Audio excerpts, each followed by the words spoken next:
Collaborative is the largest online community platform for any activists and other professionals who work on issues related to human trafficking, forced labor, and any other types of exploitation and abuse.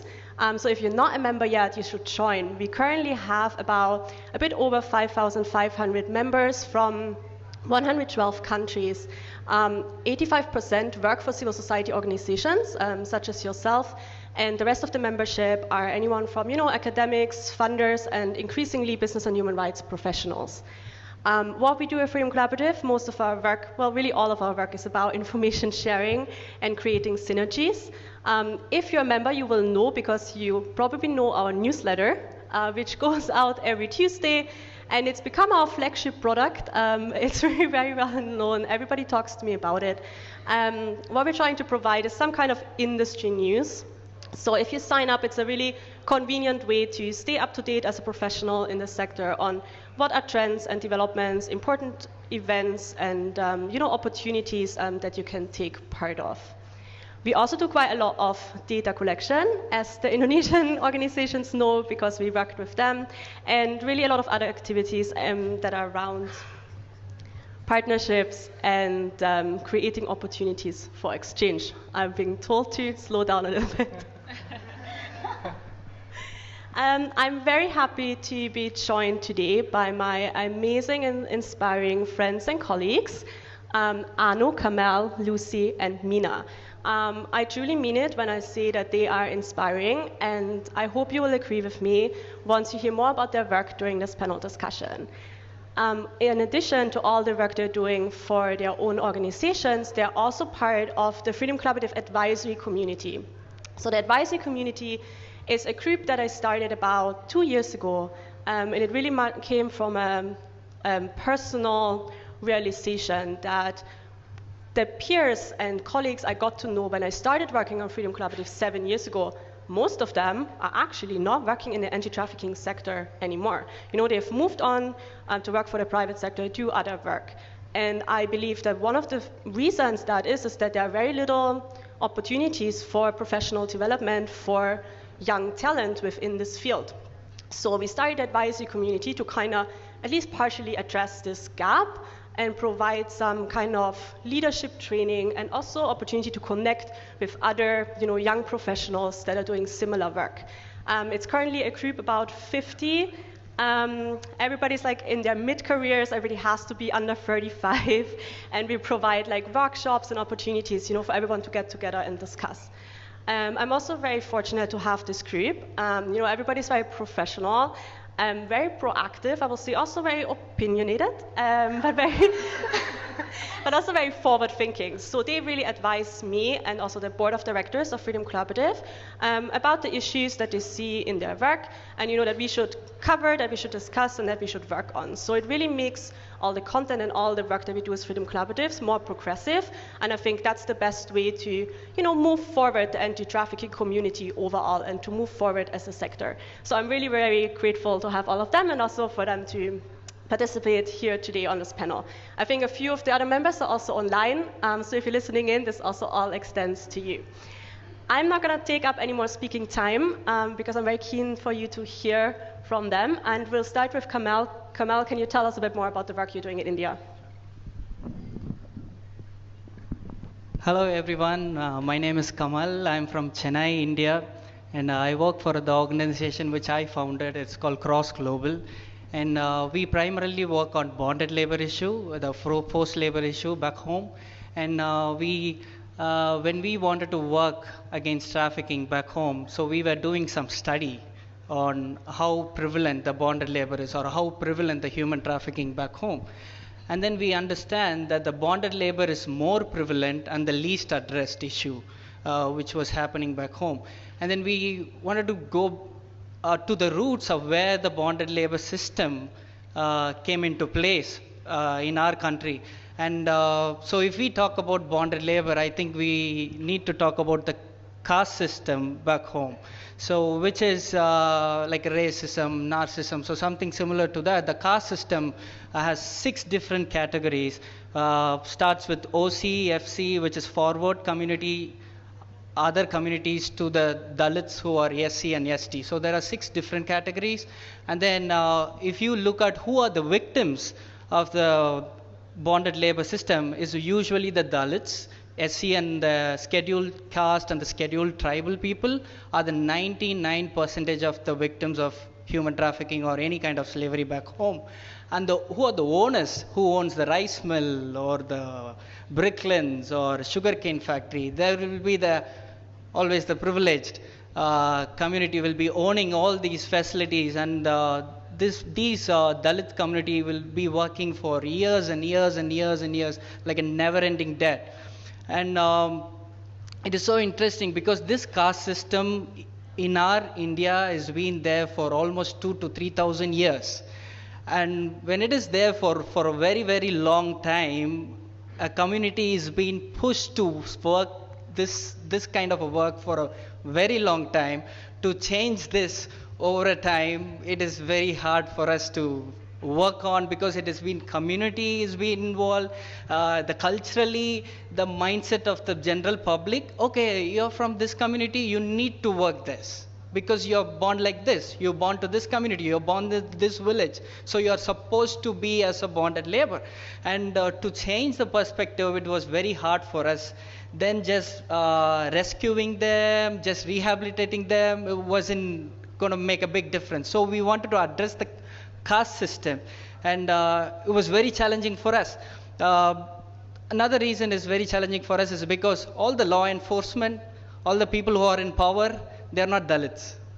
So when we go and explain to them the need of the issue, is very hard because they never been as a bonded labor. Their parents never been a bonded labor. They never been experienced bonded labor. So none of them are aware the bonded labor still exists. So it was very hard for us to convince the officials first and to explain that the caste system has been involved in this bonded labor system. So we need to abolish caste to abolish the bonded labor system. So it was like a whole lot of different approach that we were supposed to take. And it was very interesting for us. And one of the another challenges that we faced is if we start an organization in India, so we need to wait for 3 years to receive a foreign fund. For an example, so after an organization completes 3 years, we will get a certificate called FCRA, Foreign Currency Regulation Act. So once we get that FCRA, then we can receive the foreign funds. And I think everyone are aware that many organizations were leaving India is because our government is reluctant with that. So I think Freedom Fund is left India, and World Vision, Compassion, because of the FCRA. And so they cancel the FCRA. So if they cancel the FCRA, no foreign money is going to come in for any organization. So Walk Free has left India. So there are so many organizations are leaving India. So when we started, so we need to survive without funds for 3 years. So we can't hire anybody, so because we don't have the funds, and even to locally raise the funds, so we need to wait for another 3 years, because if somebody donates to our organization, we need to give them the tax exemption certificate. So that also we need to wait for 3 years to even to receive a local corporate fund, to even to receive any amount that comes to our organization. So our team come up with a creative idea. So we need to survive for 3 years, no matter what. So what we did is we started to look for volunteers who would be willing to do the job for us. And so when we look for the volunteers, it is so interesting. Right now we have 36 volunteers. Not many of them have social work backgrounds. Not many of them have law backgrounds. Some are civil engineers, some are architects, some are from different backgrounds. So we take them, okay, we just need your time. Don't worry, we will teach you the skill. So we will bring in them for 2 months. We are very grateful for IJM, International Justice Mission, because they are so generous and training our volunteers who have different backgrounds. For 2 months, we train the volunteers on what is bonded labor, what is caste system, with a creative idea. So we need to survive for 3 years, no matter what. So what we did is we started to look for volunteers who would be willing to do the job for us. And so when we look for the volunteers, it is so interesting. Right now we have 36 volunteers. Not many of them have social work backgrounds. Not many of them have law backgrounds. Some are civil engineers, some are architects, some are from different backgrounds. So we take them, okay, we just need your time. Don't worry, we will teach you the skill. So we will bring in them for 2 months. We are very grateful for IJM, International Justice Mission, because they are so generous and training our volunteers who have different backgrounds. For 2 months, we train the volunteers on what is bonded labor, what is caste system, what is human trafficking, and then we will place them on the fields. So it has been almost 4.5 years, 5 years. So we still run with the volunteers. We still don't have FCRA. So we still don't have any certificates to receive the foreign funds. But with an amazing idea from our team, so we are completely run by volunteers. No, we don't have any paid staff. So it is so. We are very. I'm personally grateful for my team back home, because with this team we were able to support 938 survivors of bonded labor so far, and which is really amazing. And so one thing, another thing that we really excited about our team is, so since we have people from different backgrounds, different walks of life, not just social workers, not just human trafficking experts, but also different people from different walks of life. So we thought for a very long time, the conversation about the anti-trafficking was kept for a certain group. For an example, only the experts discuss the anti-trafficking work, or the lawyers or the social workers keep discussing in the room. So we wanted to take the conversation to the general public.